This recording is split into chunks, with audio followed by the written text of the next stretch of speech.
Hello and welcome. My name is Kevin Smith, and I'm going to do a quick introduction of Personal Finance Lab's budgeting game. The game is played by progressing through a simulated year.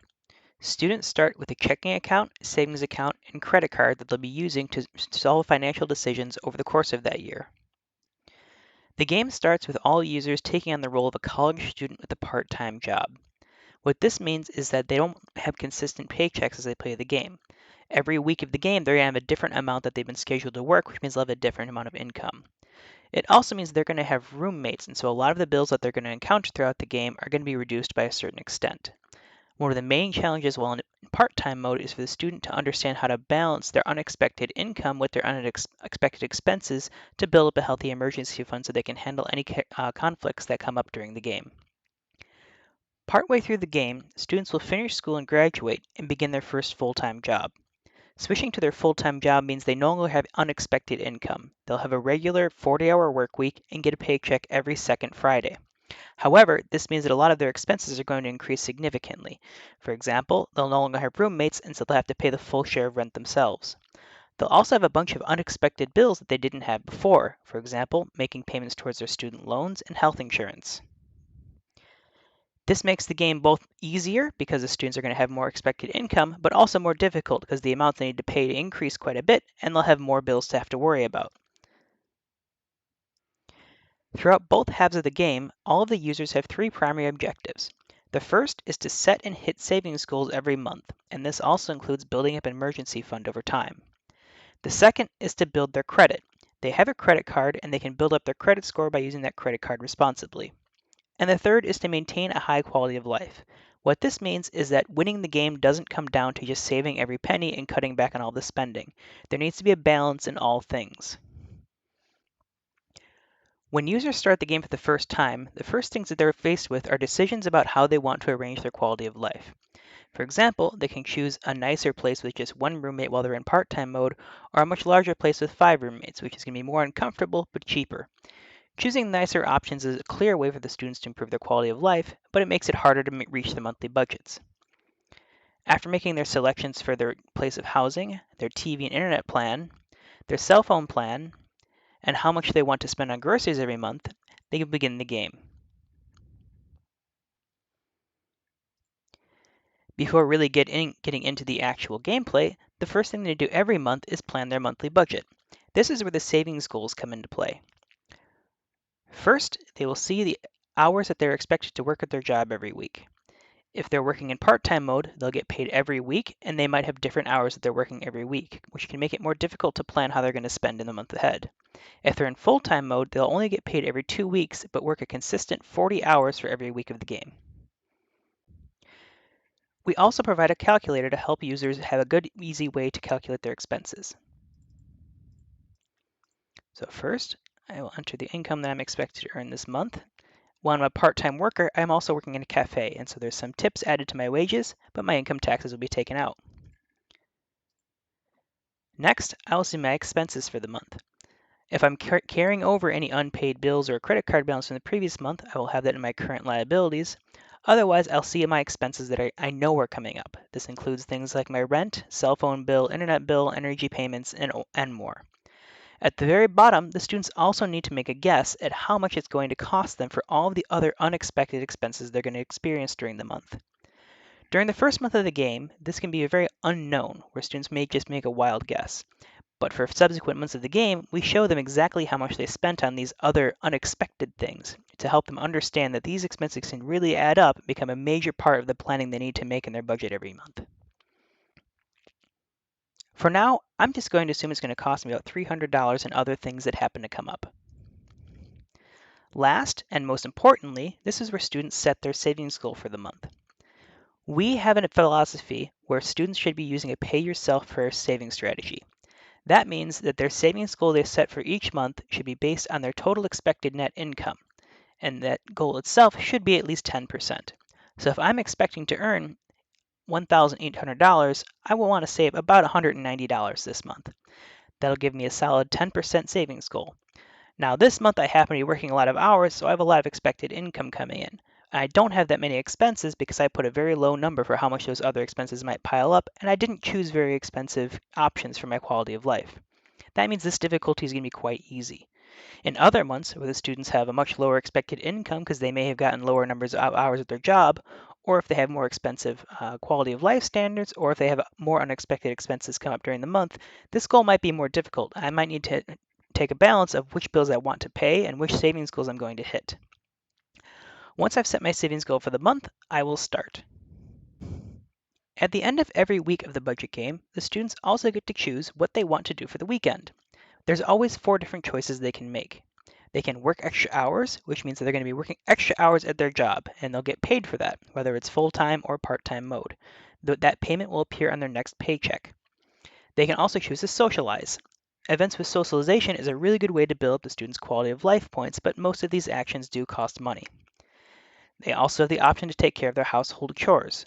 This could be things like doing meal planning or taking care of extra recycling. Doing household chores can also be a good way for students to save money on upcoming bills. For example, some of the events in household chores is clipping coupons to save money on their next grocery bill. And they also have the opportunity to study. If they're in part-time mode, they'll be studying, and this is to help them get better grades on their exams. If they're in full-time mode, this is going to change to professional development where they can build skills that apply to their job. Studying and professional development have a direct impact on the wages the students earn. If the student studies a lot during part-time mode, they have a chance to start their full-time job with a higher starting salary than the other students that they would otherwise choose to study less. If the students conduct a lot of professional development during their job as a full-time worker, they also have the opportunity to earn a raise. There's also drawbacks from choosing one option too often. For example, if students neglect their household chores, they're going to eventually get things like cockroach infestations because they've never taken out their trash. That means they're going to have to pay for a very expensive exterminator, or they can get fines from their landlord. Subsequently, for studying, if students choose to not study particularly often, they'll find that they're going to be doing very poorly on their exams and need to hire a private tutor. So the options for working extra hours and socialize don't have as many drawbacks, but the benefits for using these are also much stronger.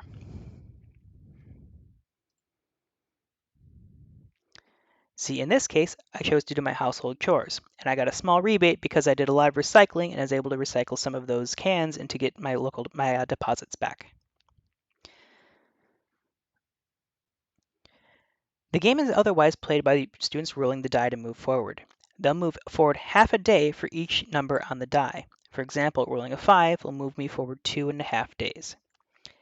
At the end of each die roll, I will have an unexpected event. Usually this is an expense. And we can see here, my event is an option. Anytime I have an option that comes up during the game, this is usually a place where I can earn quality of life points. And those are usually 2 options, one that's cheaper and one's more expensive. I'll usually get more quality of life points by choosing the nicer option. But in this case, I'm already pretty low on my checking balance, so I'm going to go with the cheap option. And then for every expensive option that I have, I can choose to use either my debit card to direct straight from my checking account or my credit card to take it straight from my credit card. By putting payments on my credit card, I'll be able to build my credit score for each month. My credit score can never increase if I never use my credit card, so students are encouraged to use their credit card at least once per month. However, credit is calculated based on not using too much of your credit each month and making sure you make your payments on time. For example, my purchases I've made have already put $113 on my credit card when I only have a $250 limit. If I'm using more than half of my credit limit at any given time, it'll actually penalize my credit score. So to be sure that doesn't happen, I'm going to go straight to my credit card right now, and I'm going to pay off my balance early. When I pay off my balance every month, it increases my credit score. In this case, it increased 20 points. And as my credit score increased, my credit limit will also increase, which makes it much easier for me to stay below my halfway of the credit limit to keep my credit score high. As students build their credit score, it gets easier to stay within their uses of the credit limit, but it also runs the risk of students not being able to pay off the full bill every month. So there's constant trade-offs with their credit constantly in play. As students progress throughout the month, they also have bills that come up and need to be paid. For example, my cell phone bill was just issued.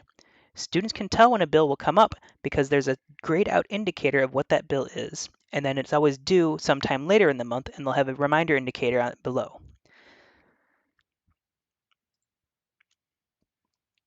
Students can also see their bills on the left side of the screen with flashing indicators for which bills are coming due soon. I can see now that my rent is coming up due in 2 days, so that means I should pull up my rent bill and pay this off as soon as possible.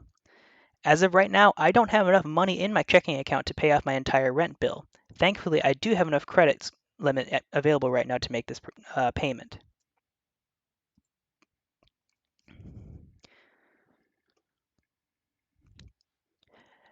You may have noticed that after my last purchase, the screen got a little bit darker as well. This is because my net worth actually is now negative. I have very little money in my checking account, and I've used quite a lot of my credit limit. So if I continue on the game like this is a warning to students that they need to do more actions to save more money or find some way to earn more money. As my net worth would continue to decline, the screen would get darker and darker until it would be entirely gray. But as I earn my next paychecks, you'll see that the color will come back to the screen. As I continue to the next day, it happens to be the first Friday of the month. That means I get my first paycheck. For every paycheck the user receives, we show the hours they worked, the tips they've earned at their job. If they worked extra hours, that will also be shown as game income. They also see their income tax withholdings for both federal and state, Social Security and Medicare, and any Medicaid withholdings. So they can see their full pay stub just like they would in real life. Once I deposit this paycheck, you see the color will return to the game as now I have a positive net worth once again. Throughout the game, we also have lesson cards built in. This means the user will need to complete a short lesson on financial literacy topics in order to continue through the game. This first lesson is about credit and debit cards, which the lesson explains the differences between these cards to the students who may not have watched our tutorial videos. At the end of each of these short lessons, it concludes with a short pop quiz just to verify that the student had read the lesson that came before. By completing this pop quiz, the student will earn a small bonus cash amount and be allowed to continue through the next turns of the game. All of the actions the students take throughout the budget game is all about teaching to think long term. The trade-offs between using their credit card or debit card, which bills to pay on time and which ones they can take the late fee, how often they're going to focus on their quality of life, where do they want to rent their apartment, and what kind of grocery plan they want to have. All of these kinds of decisions have a long-term impact on how well they'll be able to maintain their budget.